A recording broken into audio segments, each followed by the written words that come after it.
fantastic book? No, I realized that, after reading some books from Europe, I thought that many coaches are writing some books and there are some intelligent points in it. So I said to myself, why didn't our our leaders in coaching, why didn't they put anything down for us also to read? You know, and I said to myself, it's important I write something as during my for play people to know about my playing days, my coaching days, and then there are some areas where I give advice to the players. Then there are some areas where I give a lot of advice on decision making as a coach. And then there are some areas where some suggestions or advice were given to the effort. So these are some of the things that motivate me. It's important we write it down in the book, so that generations to generations can also have a look or read it. But coach, just a moment. Coach, what influenced the title? No, the title is in a way my lifestyle. You know, it's my lifestyle, and I believe that that lifestyle. There are so many big coaches in the world who have that lifestyle, and when you bring it down to any other workplace, I don't believe yelling is the best way for you to achieve what you want. You know, uh, let me make an example. If you are on the bench or on the touchline, I don't believe the yelling will make you get results that you need. You know, take for instance Simone. He's running almost every time, but I believe it's how he controls his emotions. You know, there are some coaches who find it difficult to control their emotions. Somebody like CK, for instance, whenever he wins a game or he scores a goal, he will be running up and down, and that's how he is. So people will have to appreciate how he is.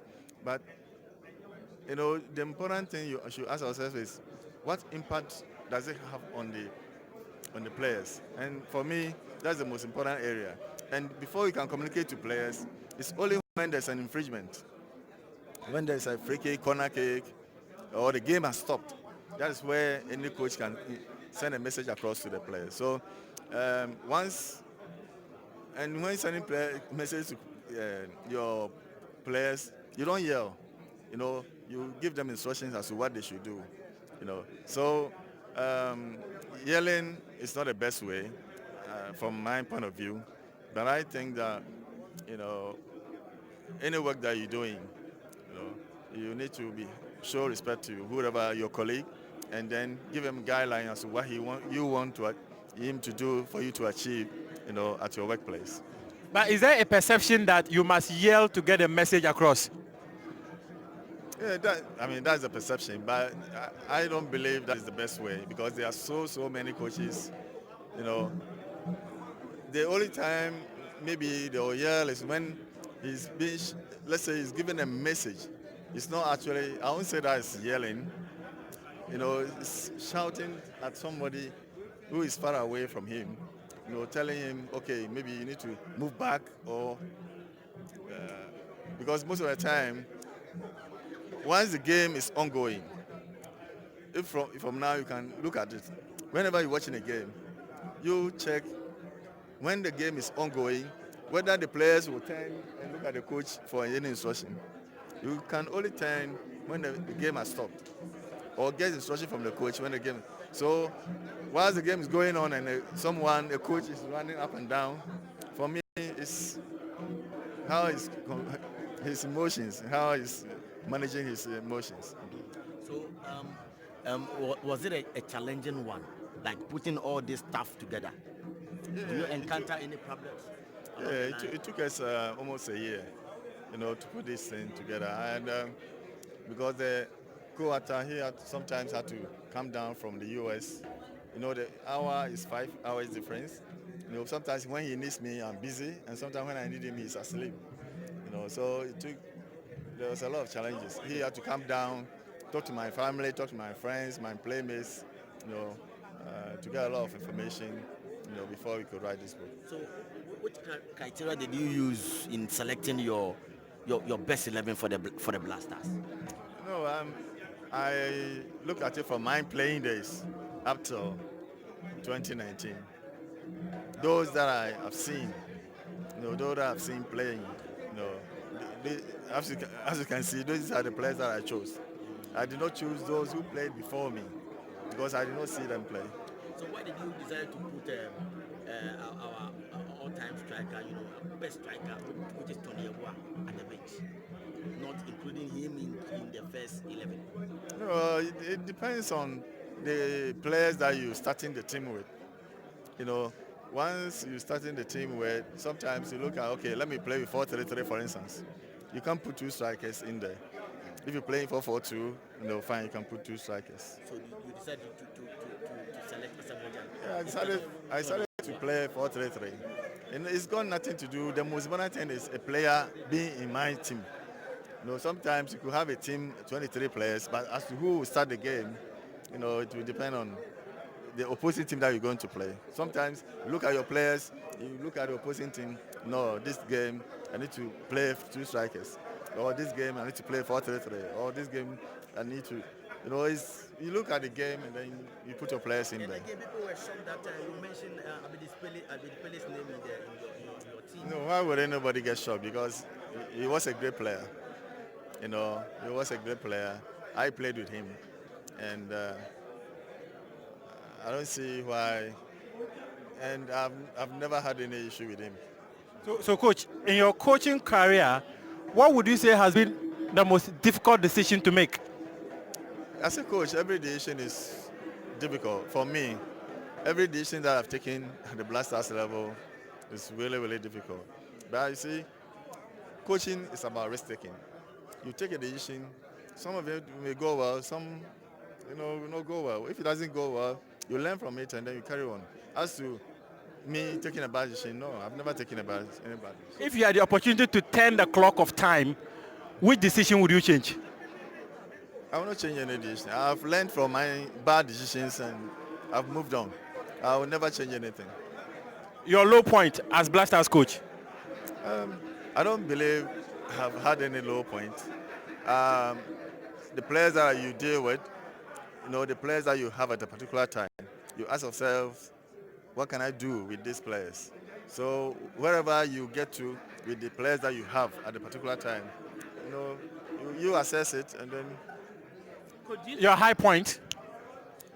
The only thing that I can say is I was really happy when we qualified to the World Cup. Being a black coach, I was really happy, to qualify us because all along it had been the white coaches, who's been doing that. So that was one of my happy moments. And then I think our game against Egypt, I think I was really happy because I knew that since we had beaten them 6-1, automatically we qualified.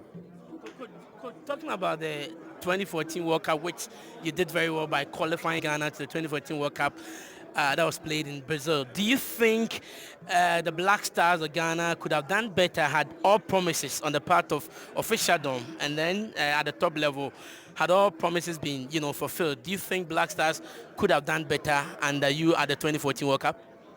No, I think any coach that is handling the Black Stars, the most important thing, you make sure all the atmosphere, everything is in place, or everything has been done well.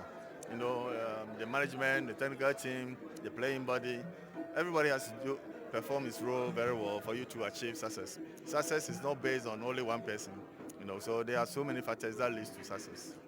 Coach, my final question. In 2012, when Ghana played Zambia and lost 1-0, I was made to understand that a management committee member of the Black Stars asked you, can we qualify for the World Cup?